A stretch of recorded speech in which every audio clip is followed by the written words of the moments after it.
Well, ladies and gentlemen, boys and girls, we witnessed a historic comeback last night from President Donald J. Trump. I was up all night broadcasting the election results. As you can hear in my voice, I'll apologize right now. I have pretty much lost my voice, and I'm trying to drink as much tea as possible. And I wasn't even going to come in studio today, but then I got a call, and I have the opportunity to interview this man you see on our screen. This is Trump insider Cameron Moore. Mr. Moore was at Mar-a-Lago celebrating with some heavy hitters yesterday, and he was at the Palm Beach Convention Center for President Trump's speech. And I said, you know what, Billy, get your ass out of bed. We need a reaction right from the horse's mouth. Cameron, welcome back to the show. Thank you, Billy, for the opportunity. I appreciate it. So I can imagine you're just as tired as I am. Just walk me through yesterday, right? So it starts in the morning, and then you all arrive at Mar-a-Lago. Are there screens up there? How were you watching the results coming in?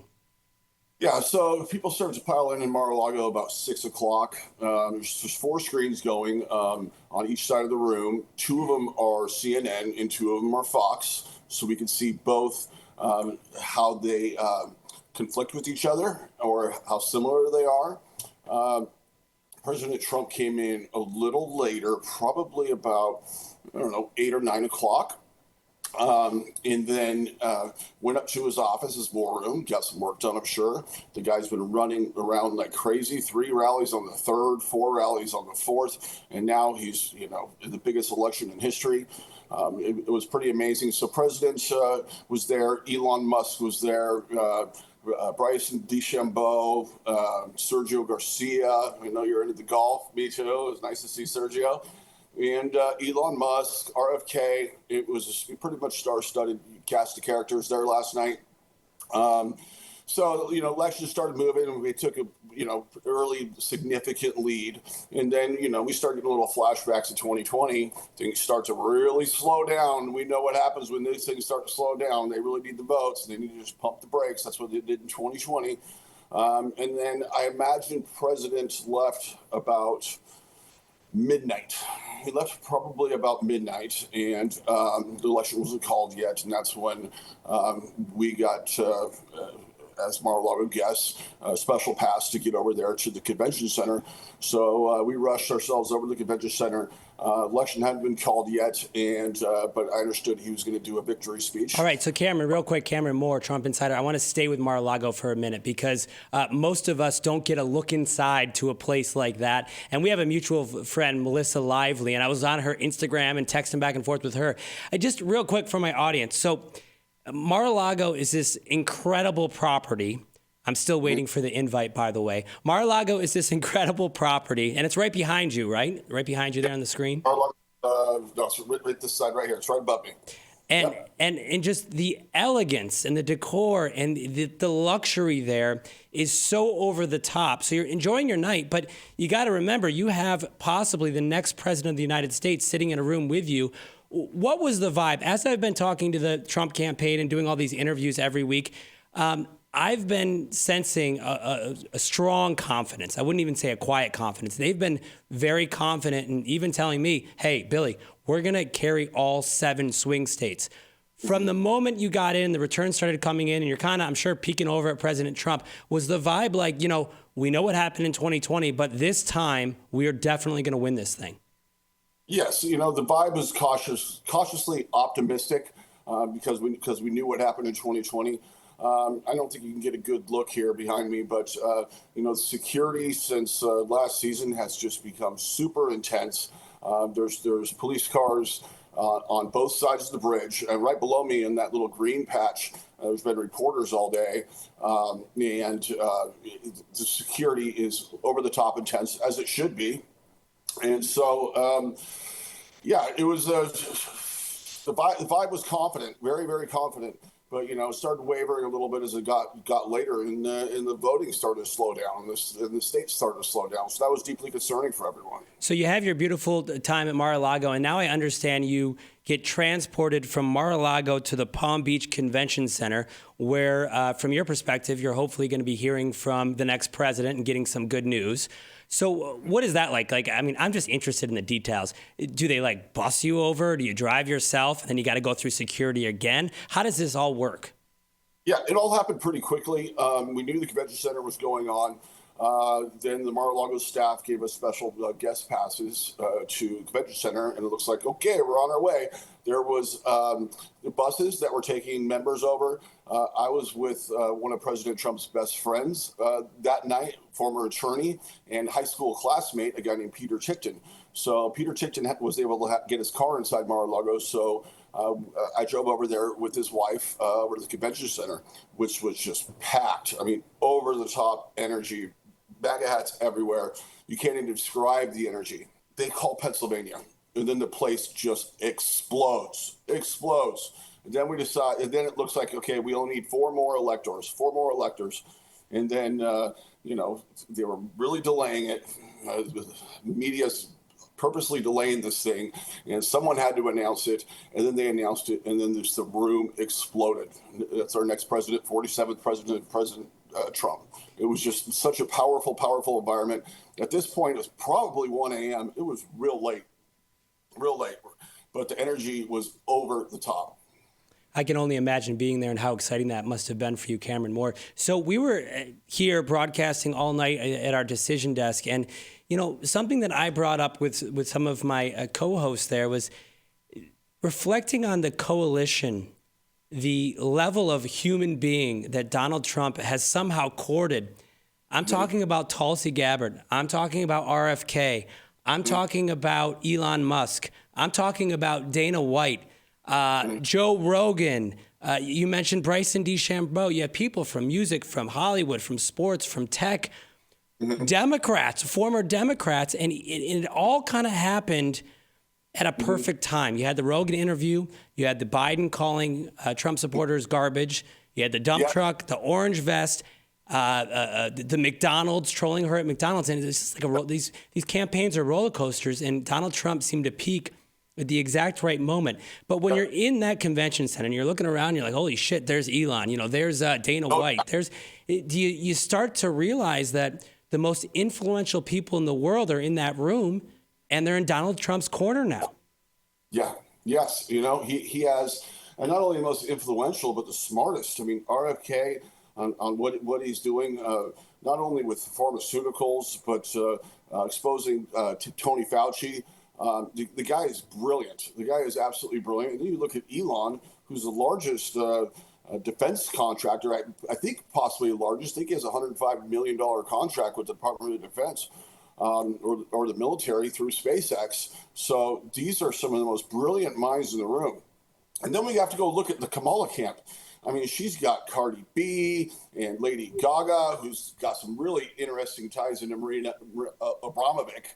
We won't even go there. And then, Don Lemon came out the other day and said, oh, this is trouble for the Trump camp. We have a new endorsement, this rapper, Sexy Red. It's like, oh my God. Well, I got good news for you. Breaking news here, Cameron Moore. Guess what? You don't have to worry about that anymore. You don't have to worry about that anymore. And I got to tell you, and I'm going to get to Donald Trump's speech last night. It is my hope, and I think a lot of independents out there across the country, Republicans and Democrats, let's just say Americans, that some of this rhetoric can calm down. It is my hope, and I talked to Laura Trump about this a couple times, that somehow the orange man bad Hitler narrative can go away, and Donald Trump in his last term, his last chance at being president, can work to unite this country. Now, I know that's a heavy lift. I know that's kumbaya thinking, but I really do believe that at the end of the day, this country needs a unifier. And I really hope it's the man that we just elected last night as president. And I tell all people, whether you voted for him or against him, give this man a chance, because whether you like it or not, whether you love him or hate him, he is the next president of the United States. Donald Trump spoke last night. You were there, Cameron Moore. A little bit of a different Donald Trump, to my point. He was not attacking Kamala or Biden. He didn't mention Nancy Pelosi, none of that. He was very calm. He called for moving on, calming down the rhetoric, and bringing this country together. And he also reflected a lot on his family, and you saw the emotion there. Cameron, as a person that is at Mar-a-Lago and is around the president very often, have you noticed a shift in his demeanor since these two assassination attempts? No, I've noticed his faith in God grow a lot stronger. Melania is a devout Catholic, President Trump is leaning more into his faith. I think that was a big positive outcome after the assassination attempt.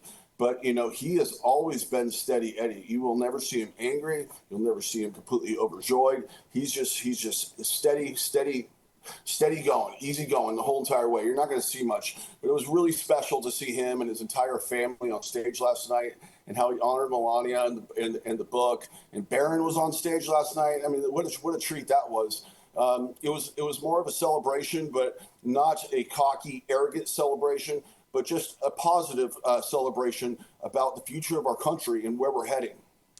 Cameron, I just want to reflect a little bit, talk about the future now. You mentioned, as somebody that's in that world, the Trump world, the MAGA world all the time. I actually saw you, I don't know if you remember, a couple months back, we were at a Donald Trump event here in Phoenix, Arizona, and I ran into you. That was cool to meet you in person after all this time. But as somebody that's in that world, he's going to put his hand on the Bible. He's going to take the oath of office, and he will be the next president. What's the difference between 2016 and 2024? What do you think his message to the American public will be now? Well, in 2016, he showed us what good we can have. We saw our gas prices, we saw our economy thriving, and let's not forget, we had 0 wars under President Trump, who was the most recent president in recent history to not start a war. And he showed us what that was like. He brought peace to the Middle East through the Abraham Accords. He stepped over the demilitarized zone in North Korea and met Kim Jong-un. He met with all the world leaders, and he brought peace. But he brought peace through strength.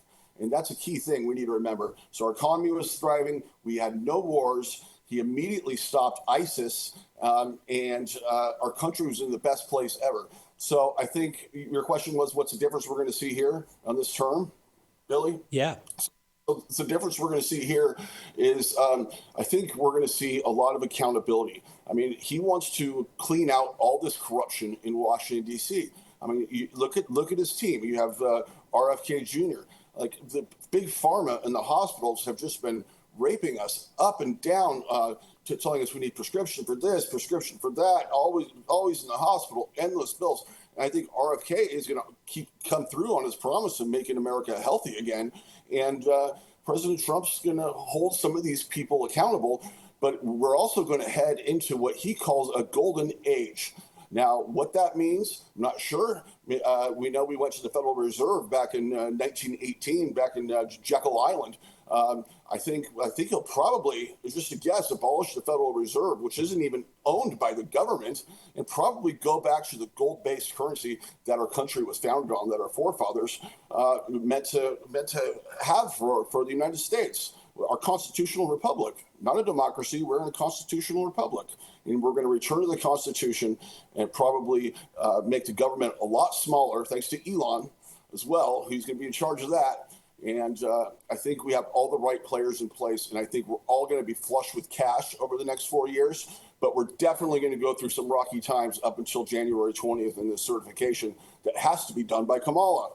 So the next few months is going to be telling. I imagine the first few months of the administration might be a little rocky, but we're going to end up in the most beautiful place our country has ever seen, and it's going to spread throughout the world as well. I think we're going to wipe out a lot of this world corruption that's happening because of the World Economic Forum and Klaus Schwab and the globalists out there, like Trudeau and like the guy in France.